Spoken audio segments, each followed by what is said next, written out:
Alors je vous propose dans cette partie de travailler sur un exercice dans lequel on va trouver des suites, des intégrales et puis la méthode d'intégration par partie. Donc avant de commencer ce travail, je vous invite à regarder les deux vidéos que je vous mets à l'écran. Dans la première vidéo, nous avons travaillé sur l'intégrale d'une fonction continue et sa méthode de calcul par une primitive d'une fonction. Et dans la deuxième vidéo, nous avons travaillé sur la méthode d'intégration par partie et on va avoir besoin de tout ça dans cet exercice. Alors dans cet exercice, nous allons travailler sur une suite, à savoir que pour tout entier naturel n, on pose in égale l'intégrale de 0 à 1 de x puissance n exponentielle de x dx. Donc dans une première question, il s'agira de calculer i0. Dans une deuxième question, à l'aide de la méthode d'intégration par partie, eh bien, il faudra mettre en place, démontrer cette relation de récurrence entre in et in plus 1, et ensuite en déduire les valeurs de l'intégrale i1, i2 et de l'intégrale i3. Donc dans une première question, on demande de calculer l'intégrale de 0 à 1 d'exponentielle de x dx qui correspond à i0. Et oui, parce que si vous remplacez le n par 0, ça fait x puissance 0, c'est égal à 1, donc on récupère bien la fonction exponentielle de x. Donc calculons l'intégrale de 0 à 1 d'exponentielle de x dx. Or, ici, pour calculer cette intégrale, eh bien, une primitive d'exponentielle de x, c'est exponentielle de x entre 0 et 1. Donc on remplace par 1, on remplace par 0, exponentielle 0, ça fait 1, donc i0 est égal à e moins 1.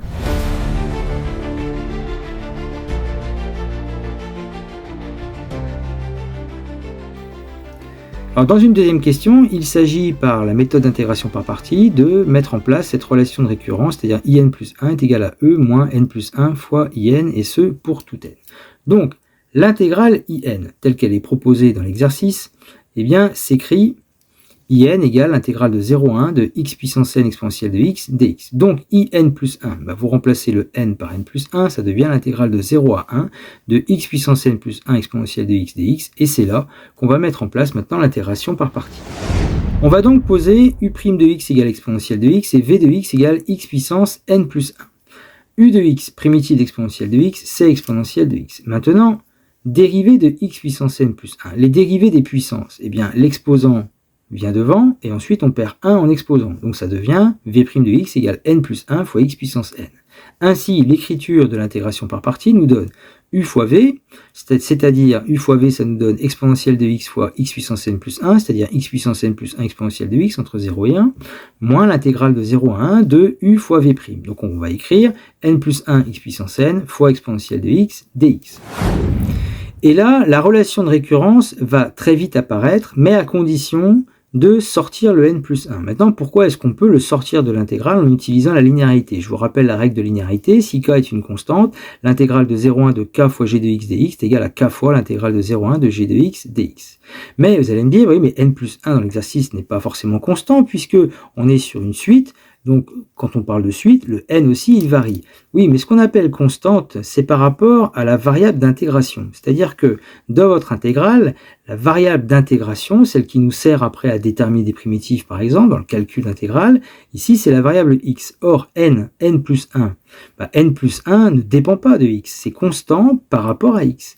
Alors, comme c'est constant par rapport à x, eh bien, on peut le sortir de l'intégrale. Et donc, ça devient n plus 1, intégrale de 0 à 1 de x puissance n exponentielle de x dx. Et vous récupérez n plus 1 fois in. Maintenant, dans le crochet, nous avions x puissance n plus 1 exponentielle de x entre 0 et 1. Vous remplacez par 1 puissance n plus 1, ça fait 1. Exponentielle 1, ça fera e. Vous remplacez par 0, ça fera 0. 0 à la puissance n plus 1, ça fera 0. Et donc, on obtient bien la relation de récurrence in plus 1 est égal à e moins n plus 1 fois in.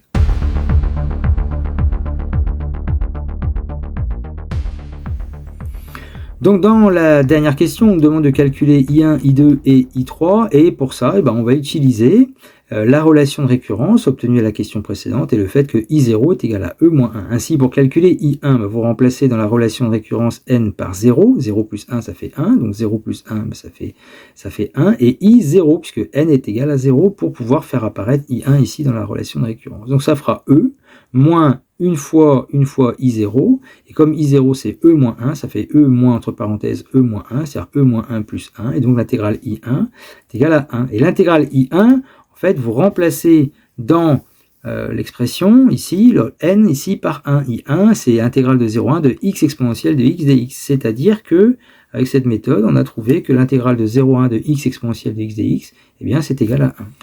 Alors ensuite, pour trouver I2, alors pour faire apparaître 2 en indice, il faut mettre n à 1, donc ça fera 1 plus 1, donc ça fait 2, et I1, donc I2, c'est E moins 2 fois I1. Et comme I1 est égal à 1, ça fait E moins 2 fois 1, donc ça fait E moins 2, ce qui correspond à l'intégrale de 0 à 1 de x carré exponentielle de x dx avec n ici, donc qui vaut 2, puisque c'est I2. Et pour la dernière, pour trouver I3, vous remplacez le n ici par 2 dans la relation de récurrence, ça fera I3 égale E moins 3, parce que 2 plus 1, ça fait 3, fois I2. Ainsi, nous aurons le résultat ou le calcul suivant, à savoir que I3, c'est E moins 3 fois I2, donc E moins 3 fois le résultat précédent, E moins 2, donc ça fera E moins 3E plus 6, et E moins 3E, ça fait moins 2E, donc ça fait 6 moins 2E, et donc c'est égal à ce qui correspond, si vous préférez, l'intégrale de 0 à 1 de x au cube exponentielle de x dx.